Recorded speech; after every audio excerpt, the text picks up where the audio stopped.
नमो नमः मित्राणि, स्वागतम सर्वेषाम् अस्मिन् संस्कृत विषय अध्ययने। स्वागत है मित्रों आप सभी का। हम पुनः शिशुपाल वधम की कक्षा में उपस्थित हैं। मित्रों आज हम 32वां श्लोक पढ़ने जा रहे हैं। इससे पूर्व 31 श्लोक को पढ़ाया गया है, आप सभी देख सकते हैं। तो महाकवि माघ द्वारा विरचित शिशुपाल वधम के प्रथम सर्ग में समस्त प्रथम सर्ग में वंशस्थ छंद का प्रयोग किया गया है और श्री कृष्ण और देवर्षि नारद आपस में संवाद कर रहे हैं, वार्तालाप कर रहे हैं, आपस में बातचीत कर रहे हैं। अब जो श्री कृष्ण हैं वह देवर्षि नारद के समक्ष बैठे हुए हैं, क्योंकि देवर्षि नारद उनके यहाँ एक अतिथि के रूप में आए हुए हैं। तो अतिथि जैसे आपस में हमारे यहाँ कोई मेहमान आ जाता तो आपस में हम इधर उधर न जाते हुए आपस में वार्तालाप करते हैं, तो उनका सम्मान करते हैं। तो उसी प्रकार बात कर रहे हैं। इससे पूर्व वाले श्लोक में जो हमने पढ़ा था उसमें भगवान श्री कृष्ण ने देवर्षि नारद की प्रशंसा करी थी, और इसमें इस श्लोक में, इस 32वें श्लोक में श्री कृष्ण के बारे में, श्री कृष्ण की महिमा का वर्णन देवर्षि नारद कर रहे हैं। तो हम जानेंगे कि श्री कृष्ण के बारे में कैसे शब्दों का प्रयोग। तो आइए इसका सर्वप्रथम हम उच्चारण कर लेते हैं। उदीर्ण राग प्रतिरोधकं जनै, उदीर्ण राग प्रतिरोधकं जनै, रभीक्षणमक्षुण्णतयाति दुर्गमं, रभीक्षणमक्षुण्णतयाति दुर्गमम्, उपेयुषो मोक्षपथं मनस्विनस्, उपेयुषो मोक्षपथं मनस्विनस्, त्वमग्रभूमिर्निरपायसंश्रया, त्वमग्रभूमिर्निरपायसंश्रया। तो मित्रों इस श्लोक का वैसे जो वास्तविक भावार्थ है वो एक लाइन में मैं आपको बता देता हूं। इसमें जो देवर्षि नारद हैं कृष्ण को कह रहे हैं कि आप मोक्ष प्राप्त करने वालों के लिए अग्रभूमि हो, अर्थात मोक्ष प्राप्त करने वाले व्यक्तियों के लिए आप क्या हो, योग्य हो, अर्थात आपके ही शरण में सभी लोग आते हैं। तो इसका जो अंतिम क्रियापद के रूप में जो हम जानेंगे वो है अग्रभूमि, अर्थात त्वम अग्रभूमि वर्तते, अर्थात तुम अग्रभूमि हो। श्री कृष्ण को कह रहे हैं कि तुम अग्रभूमि, अग्रभूमि अर्थात योग्य, योग्य। तो तुम अग्रभूमि किसकी हो, ऐसी आकांक्षा हमारे मन में उत्पन्न होती है। तो मनस्विनः, मनस्वियों की, मनस्वी लोगों की जो तप इत्यादि करते हैं, मोक्ष पथ में जो जाते हैं, उन मनस्विनः, उन मनस्वियों की तुम अग्रभूमि हो। और अग्रभूमि का विशेषण है निरपाय संश्रया। तो अग्रभूमि किस प्रकार की अग्रभूमि हो, अर्थात किस प्रकार से तुम योग्य हो, निरपाय संश्रया। निरपाय संश्रया का होगा निर्गतः अपायः यस्मात्, अर्थात जिसमें से अपाय या कोई बीच में आने वाला कोई विघ्न वो निर्गत हो चुका है, निकल चुका है, इस प्रकार का संश्रय। और फिर होगा कि निरपायः संश्रयः यस्याः, इस प्रकार का निरपाय संश्रया। तुम इस प्रकार की योग्य अग्रभूमि हो जिसमें से समस्त विघ्न क्या हो चुके हैं, हट चुके हैं। तो निरपाय संश्रया त्वम अग्रभूमि ही अस्ति। इस प्रकार से अस्ति, वर्तते, विद्यते, कोई भी क्रियापद हम अनुवर्तन कर सकते हैं। तो त्वम मनस्विनः निरपाय संश्रया अग्रभूमि अस्ति।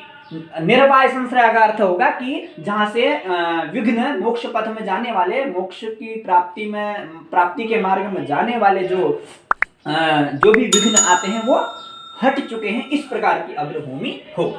और मनस्वी कैसे हैं, जो मनस्वी जो उसमें जाते हैं, मोक्ष के मार्ग में जाते हैं, वो मनस्वी कैसे हैं, उपेयुषः, उपेयुषः मनस्विनः।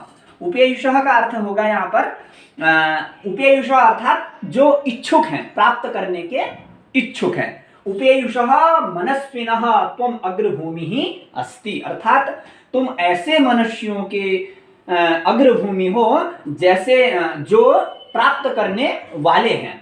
ठीक है, अब वो प्राप्त किस चीज को कर रहे हैं? मोक्ष पथम, मोक्ष पथ यानी कि मोक्ष को प्राप्त कर रहे हैं, परमात्मा के समतुल्यता को वो प्राप्त कर रहे हैं। मोक्ष पथ यहाँ पर कर्म हो जाएगा। तो मोक्ष पथ से संबंधित जो भी द्वितीयांत यहाँ पर पद दिखाई देंगे वो इसके क्या बन जाएंगे? विशेषण बन जाएंगे। तो वो मोक्ष पथ कैसा है? उदीर्ण राग प्रतिरोधकम और अति दुर्गम। और वो मोक्ष पथ कैसा है? अति दुर्गम। अति दुर्गम अर्थात दुर्लभम, जहां पर कठिनता से जाया जा सकता है। इस प्रकार का मोक्ष पथ है। उस मोक्ष पथ को प्राप्त मनुष्यों को प्राप्त कराने में आप अग्रभूमि हैं, ऐसा इसका भावार्थ है।